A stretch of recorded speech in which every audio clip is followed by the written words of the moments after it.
The Line 6 Helix has been a staple of my guitar tone for over 2 years now and has truly been the be-all, end-all recording solution for me. I use it both in the studio and when I'm performing live. More specifically, I use the Helix rack when I'm at home and the Helix LT when I'm gigging.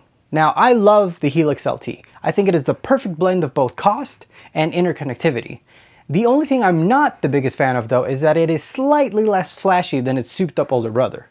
But what if I told you that you can make your Helix go from looking like this to looking like that?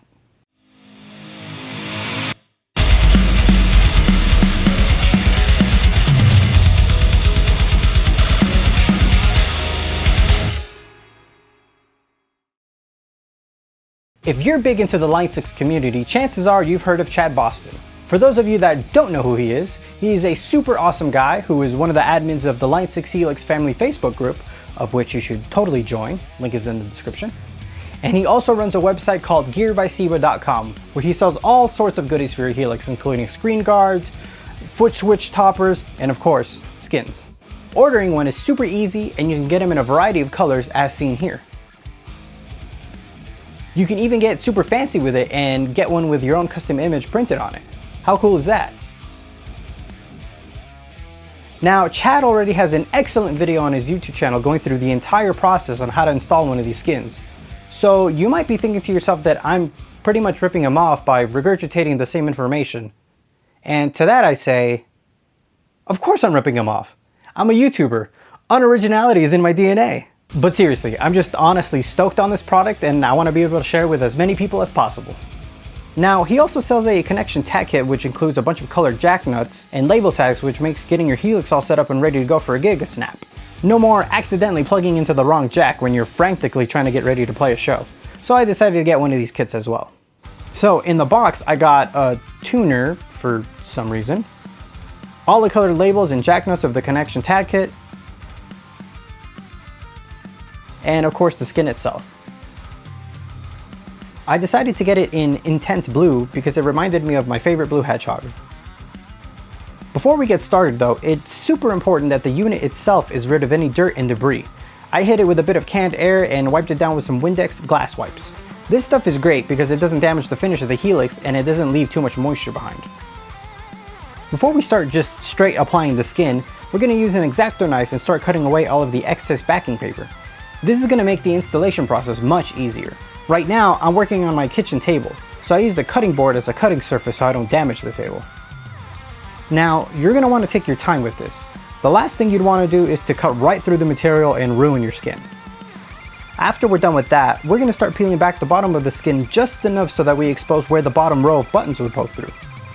Then you're going to want to cut the backing paper to about where the top of those buttons would be. Now it's application time. The easiest way to do this is to flip your Helix so that all of the connectors are facing towards you, and now you'll simply just start lining up the buttons with the holes and apply the skin. Now, this can be kind of tricky and it's going to require a lot of patience if you want to do this right. But since we cut out a lot of the excess paper and freed up the bottom row of holes, if we goof, then it's real easy at this stage to simply pick up the skin and reapply it. Take your time. Be patient, it's not a race. And if it sticks a little, that's fine, it's okay. Be patient with yourself, there's not a race. Once you think you've gotten the bottom part of the skin pretty much lined up, flip your Helix over and start working on the next row of buttons by peeling away at the backing paper. Again, for the absolute best results, please take your time. Once you've got the top row of buttons all lined up, the rest of it should fall into place pretty nicely. Next, we're going to apply the stickers to the knobs. The master volume sticker is nice because it has a groove to show you exactly where it goes. Now, all of the knobs should come out pretty easily, and I did just that for the volume control, but for the rest of them, I just applied them while they were still on the board. And voila, you've successfully pimped out your Helix. Next, we're going to start applying the connection tag kit. This is what the main label looks like. This part's pretty straightforward. Just align the label over top the connectors and make sure it's all lined up and stick it to your heart's content. Yeah, stick it. Yeah, stick it. After that, we're going to apply the various colored rings on the label itself. Now, the way you color code everything is all going to depend on you deciding how you want to run your Helix live. In my case, I'm currently performing solo, So I'm using my Helix as not only my guitar processor, but also as a mixer for my in-ears and backing tracks.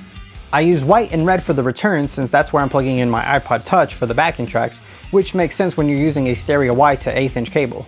I made send 1 yellow and send 2 blue just so it's easy to differentiate the two at a glance. I'm using send 1 for my unaffected guitar signal to give to front of house, and send 2 has that same signal but with no cab sim, so I can run that into a power amp, feed that to a cab, and get some stage volume. And finally, I made the phone's output green as that's the output I use for my in-ears. If that all seems confusing, I'll be making a future video where I go through my entire live rig and how I route everything in the Helix, so make sure you're subscribed so you don't miss out on that. But again, you can color code this to however it fits your applications. After that, we're going to switch out the old jack nuts with the corresponding colored ones. This is pretty easy to do too. I used a small pair of pliers with minimal effort to take out the old jack nuts and use those same pliers to gently tighten down the new ones. The last step now is to color code your various patch cables and whatnot that you would use to hook up your Helix so that it matches with the jack nuts that we just switched out. Congratulations! You've successfully made your Helix both unique and easy to set up at a show. I want to give a huge shout out to Chad Boston for providing such cool and useful products. He did not pay me to make this video or say any of this, I just thought that these products were too cool not to share with you guys. If you're interested in doing this to your own Helix, be sure to go to gearbyceba.com and peruse the site for all sorts of goodies. For more guitar videos like this one, head over to my channel, hit subscribe, and I will see you next time.